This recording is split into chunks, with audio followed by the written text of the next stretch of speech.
డిలిమా తెలంగాణలో చూస్తా ఉన్నాం. బీఆర్ఎస్ పార్టీ నుంచి ఒక్కొక్కరుగా ఎమ్మెల్యేలు వెళ్తున్న పరిస్థితి గతంలో కనిపించింది. ఇప్పుడు ఏకంగా ఒకేసారి గంపగుత్తాగా చాలా మంది చేరుతున్న పరిస్థితులు, దాదాపుగా 6 ఎమ్మెల్యేలు కాంగ్రెస్ పార్టీలో చేరుతున్న పరిస్థితులు అయితే కనిపిస్తా ఉన్నాయి. రైట్, చూద్దాం. ప్రతిపక్ష బీఆర్ఎస్ నుంచి మరో 6 ఎమ్మెల్యేలు అధికార కాంగ్రెస్ లో చేరనున్నట్లు తెలుస్తోంది. రాజేంద్రనగర్ ఎమ్మెల్యే ప్రకాష్ గౌడ్ ఇవాళ శేర్లింగంపల్లి శాసనసభ్యుడు అరికెపూడి గాంధీ రేపు సీఎం రేవంత్ రెడ్డి సమక్షంలో అధికార పార్టీలు చేరడం ఖాయమైపోయింది.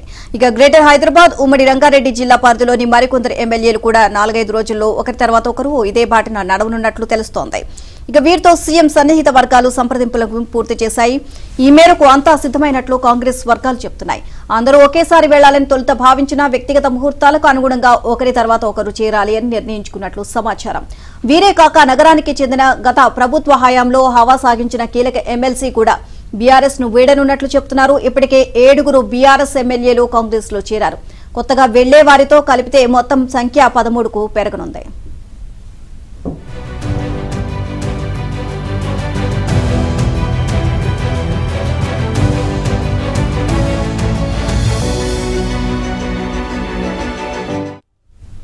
ప్రస్తుతం సాంకేతికంగా బీఆర్ఎస్ ఎమ్మెల్యేల సంఖ్య 38. వీరిలో 3/2 26 మంది ప్రత్యేక శాసనసభాపక్షంగా ఏర్పడి కాంగ్రెస్ శాసనసభాపక్షంలో విలీనం కానున్నారని చెబుతున్నారు. 2018 ఎన్నికల అనంతరం 12 మంది కాంగ్రెస్ ఎమ్మెల్యేలను చేర్చుకుని బీఆర్ఎస్ ఇదే విధానాన్ని అనుసరించిన సంగతిని గుర్తు చేస్తున్నారు. అసెంబ్లీ సమావేశాలు మొదలయ్యే ఈ నెల 24వ తేదీ కల్లా బీఆర్ఎస్ శాసనసభాపక్షం సీఎల్పీలో విలీనం అయ్యేలా సీఎం రేవంత్ రెడ్డి కసరత్తును ముమ్మరం చేశారని పేర్కొంటున్నారు. మరోవైపు 26 మంది వెళ్లిపోతే బీఆర్ఎస్ సభ్యుల సంఖ్య 12కు పడిపోతుంది. 119 మంది సభ్యులున్న అసెంబ్లీలో ప్రధాన ప్రతిపక్ష హోదా పొందేందుకు కనీసం కావాల్సిన సంఖ్య ఇది. ఒకవేళ 27వ ఎమ్మెల్యే కూడా వెళ్లిపోతే బీఆర్ఎస్ ప్రధాన ప్రతిపక్ష హోదాను, కేసీఆర్ ప్రతిపక్ష నేత హోదాను కోల్పోనున్నారు. ఇక సీఎం రేవంత్ సొంత జిల్లా ఉమ్మడి మహబూబ్ నగర్ లోని 2 బీఆర్ఎస్ ఎమ్మెల్యేలో బండ్ల కృష్ణమోహన్ రెడ్డి ఇప్పటికే అధికార పార్టీలో చేరారు. ఆలంపూర్ ఎమ్మెల్యే విజయుడితో సంప్రదింపులు జరుగుతున్నాయి. ఆయన కూడా వచ్చేస్తే ఆ జిల్లాలో బీఆర్ఎస్ ఖాళీ కానుందని చెబుతున్నారు.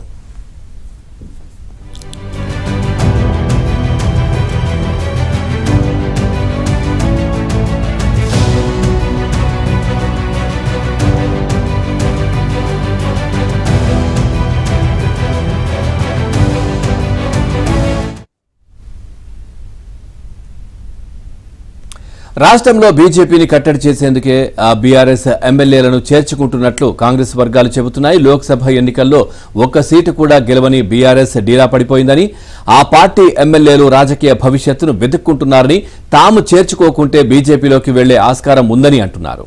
బీజేపీకి ఆ అవకాశం ఇవ్వకూడదని అధిష్టానాన్ని ఒప్పించిన తర్వాతనే చేరికల ప్రక్రియను సీఎం రేవంత్ ముమ్మరం చేశారని కాంగ్రెస్ వర్గాలు వివరిస్తున్నాయి. ఇదే అంశానికి సంబంధించి మరింత సమాచారాన్ని కరెస్పాండెంట్ సిద్ధార్థను అడిగి తెలుసుకుందాం. సిద్ధార్థ్, బీఆర్ఎస్ నుంచి ఒక్కొక్కరిగా మొత్తం ఎమ్మెల్సీలు కానివ్వండి, అలాగే ఎమ్మెల్యేలు సో కాంగ్రెస్ లోకి చేరిపోతున్న పరిస్థితి అయితే కనిపిస్తుంది. ఓవరాల్ గా అప్డేట్స్ ఏంటి?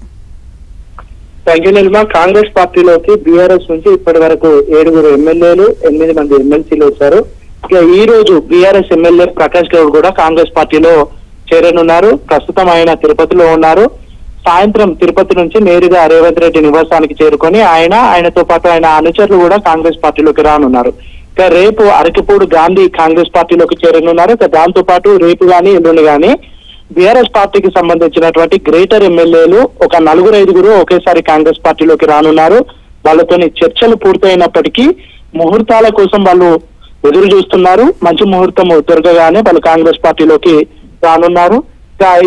శాసనసభ ఎల్పీ విలీనం కోసం కాంగ్రెస్ పార్టీ ప్రయత్నం చేస్తుంది. మొత్తం 26 మంది ఎమ్మెల్యేలు కాంగ్రెస్ పార్టీలోకి వస్తే ఇటు శాసనసభ ఎల్పీ విలీనం అవుతుంది.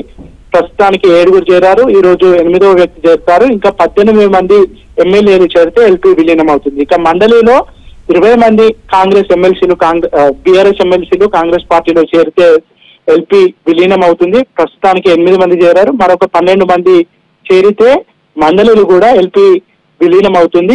ఇక 24వ తారీఖు నుంచి అసెంబ్లీ సమావేశాలు ఉన్నటువంటి నేపథ్యంలో ఆలోపే కాంగ్రెస్ పార్టీ తన టార్గెట్ ని రీచ్ కావాలని ప్రయత్నం చేస్తుంది. ఒకవేళ బీఆర్ఎస్ ఎమ్మెల్యేలను, ఎమ్మెల్సీలను కాంగ్రెస్ పార్టీలోకి తీసుకురాకపోతే వాళ్ళందరూ బీజేపీలోకి వెళ్లే ప్రమాదం ఉంది. ఇక వెళ్లిన వాళ్ళు వెళ్ళగా మిగిలిన వాళ్లతో ఇటు కేసీఆర్ బహిరంగంగా బీజేపీకి మద్దతు తెలిపితే ప్రభుత్వానికి ఇబ్బంది ఏర్పడే అవకాశం ఉన్నటువంటి నేపథ్యంలోనే చేరికల పైన ఫోకస్ పెట్టినట్టు కాంగ్రెస్ కు సంబంధించినటువంటి నేతలు చెప్తా ఉన్నారు. ఇదే విషయాన్ని అధిష్టానానికి రేవంత్ రెడ్డి చాలా క్లియర్ గా చెప్పడంతోనే చేరికలకు సంబంధించి ఫుల్ పవర్స్ రేవంత్ రెడ్డికి ఇచ్చారు, గ్రీన్ సిగ్నల్ ఇచ్చారు. ఎవరైనా సీనియర్ నేతలు, కాంగ్రెస్ పార్టీకి సంబంధించినటువంటి సీనియర్ నేతలు ఎవరైనా అలకబోనితే వాళ్ళకు పార్టీలో గానీ ప్రభుత్వంలో గానీ గౌరవ స్థానం ఇస్తాము, సముచిత ప్రాధాన్యత ఇస్తామని కాంగ్రెస్ పార్టీకి సంబంధించినటువంటి నేతలు చెప్తా ఉన్నారు. మొత్తానికి అయితే అసెంబ్లీ సమావేశాల కంటే ముందే తమ టార్గెట్ ను రీచ్ కావాలని కాంగ్రెస్ పార్టీ ప్రయత్నిస్తుంది. రేపు ఎల్లుండి చేరికలు విస్తృతంగా ఉండే అవకాశం ఉంది. Right, thank you Siddharth.